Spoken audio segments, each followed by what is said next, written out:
ഏക ദ്രാവിഡ ഭാഷയും ബ്രാഹ്മിയാണ്. നമ്മൾ ഇടത്തു നിന്നാണ് മലയാളം തമിഴും അടക്കമുള്ള ഭാഷകൾ എഴുതുന്നതെങ്കിൽ ബ്രാഹ്മി അറബി എഴുതുന്നത് പോലെ വലത് ഭാഗത്ത് നിന്ന് ഇടതു ഭാഗത്തേക്കാണ് എഴുതുക.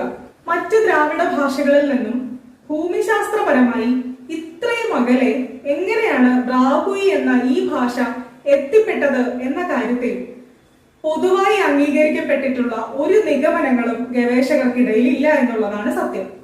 ജോസഫ് എൽഫെയിൻബെൻ 1989 അവതരിപ്പിച്ച തിയറി പ്രകാരം ദ്രാവിഡ ഭാഷാ വിഭാഗം BC 3-ാം നൂറ്റാണ്ടോടുകൂടി വടക്ക് ഭാഗത്തേക്ക് പലായനം ചെയ്തു.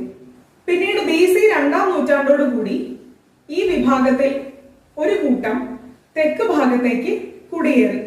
അങ്ങനെ വടക്ക് ഭാഗത്ത് തന്നെ തുടർന്ന ഒരു കൂട്ടമാണ് ബ്രാഹ്മി വിഭാഗമായി മാറിയത് എന്നാണ്